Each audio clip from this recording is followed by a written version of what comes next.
पिछले सेक्शन में हमने 23 गुरुओं की शिक्षा जो दत्तात्रेय जी ने सीखी थी उसके बारे में बात किया। अब वो कहते हैं कि जो 24वां गुरु है उनका, वो है भृंगी, एक कीड़ा। उससे ये शिक्षा ली कि अगर प्राणी स्नेह से, द्वेष से या डर से एकाग्र होकर अपना मन किसी में लगा दे तो उसे उसी वस्तु का स्वरूप प्राप्त हो जाता है, अर्थात वो वैसा ही हो जाता है जिसमें उसने एकाग्र होकर अपना मन लगाया है। भृंगी एक कीड़े को लेकर जा रहा था और दीवार पर अपने रहने की जगह में ले जाकर उसको बंद कर देता है। एक कीड़े को उठाया, लेके गया और जाकर जहां पर वो भृंगी रहता था वहां पर उसने उसको बंद कर दिया। अब वो कीड़ा डर से उसकी चिंतन करते करते अपने पहले शरीर को छोड़कर, बिना छोड़े, अपने पहले शरीर को बिना छोड़े भृंगी जैसा ही बन जाता है। तो दत्तात्रेय जी कहते हैं कि इसी प्रकार अगर परमात्मा का ही हम चिंतन करते रहेंगे हर वक्त, इधर उधर के विषयों से हटाकर, इच्छाओं से हटाकर मन को परमात्मा में लगाए रखेंगे तो फिर वैसे ही बन जाएंगे। तो हर वक्त परमात्मा का चिंतन करने के लिए जो सब शास्त्र कहते हैं उसका यही मतलब है, मन की चंचलता को समाप्त करके उस पर लगाना। अब 24 गुरु हो गए। अब दत्तात्रेय जी कहते हैं कि जो मेरा शरीर है ये भी मेरा गुरु है, ये 25वां गुरु। ये मुझे विवेक और वैराग्य की शिक्षा देता है, क्योंकि इसका नाश तो होना ही है। इसे प्रिय समझकर हम अनेक कर्म करते हैं, परंतु शरीर स्वयं तो नष्ट होता है और दूसरे शरीर के लिए बीज बोकर उसके लिए भी दुख की व्यवस्था कर जाता है।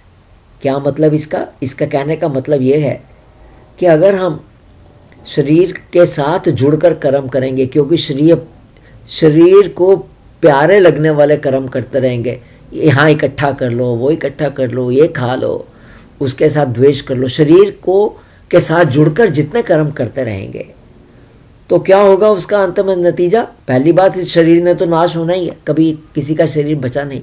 लेकिन क्योंकि इस प्रकार से शरीर के साथ जुड़कर कर्म कर रहे हैं, मैं मेरा करके कर्म कर रहे हैं, शरीर की पुष्टि के लिए कर्म कर रहे हैं, तो वो ये शरीर जिसकी पुष्टि के लिए कर्म कर रहे हैं वो तो नाश होगा ही, लेकिन उसके साथ साथ हम अपने कर्मों का एक स्टोर भी इकट्ठा करते जा रहे हैं, इकट्ठे करते जा रहे हैं कर्म। तो उससे क्या होता है, वो दूसरे शरीर का कारण बन जाता है। अच्छे कर्म करेंगे अच्छा शरीर मिल जाएगा, बुरे कर्म करेंगे बुरा शरीर मिल जाएगा, लेकिन दूसरा शरीर जरूर मिलेगा।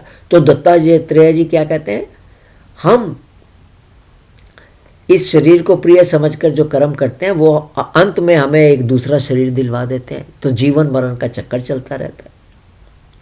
दुर्लभ मनुष्य शरीर को पाकर बुद्धिमान पुरुष को क्या चाहिए, मृत्यु से पहले मोक्ष प्राप्ति का प्रयत्न करे, अर्थात उसका सारा ध्यान इस बात पर होना चाहिए कि किस प्रकार से, उसका एक ही ऑब्जेक्टिव होना चाहिए कि किस प्रकार से हम जीवन और मरण के चक्कर से छूट सकते हैं।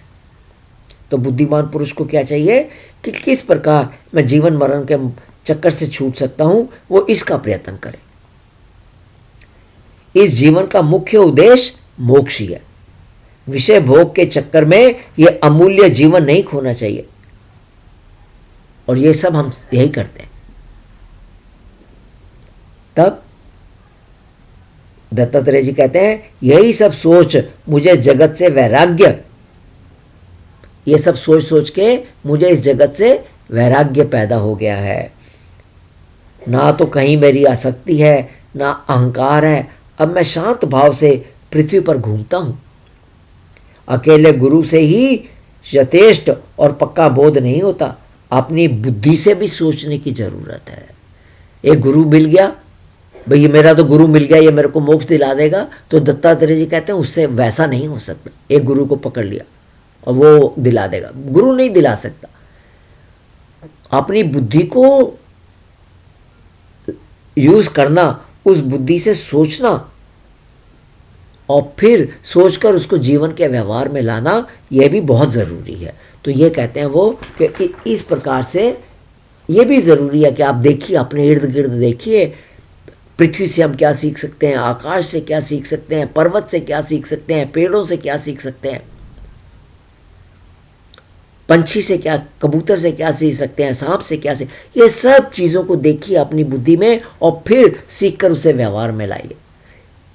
ये सब सुनकर जो राजा यदु थे, उन्होंने भी आसक्तियों से छुटकारा पा लिया और फिर वो समदर्शी हो गए। तो श्री कृष्ण भगवान उद्धव से कहते हैं, ये कथा मैंने तुम्हें इसीलिए सुनाई है कि तुम भी सब अपनी आसक्तियों को मन से निकाल कर, उद्धव जी को कहते हैं तुम सब आसक्तियों को हमसे मन से निकाल कर, मन को समता योग में डालकर नित्य निरंतर प्रभु के साथ जुड़े रहो। ऐसा करने से तुम अंत में मुक्ति प्राप्त करोगे, अंत में तुम प्रभु को ही प्राप्त करोगे। ये शिक्षा श्री कृष्ण भगवान उद्धव जी को देते हैं। तो ये जो है यहाँ पर इसको समाप्त करते हैं और अगले भाग में इसको आगे बढ़ाएंगे। सुनने के लिए धन्यवाद।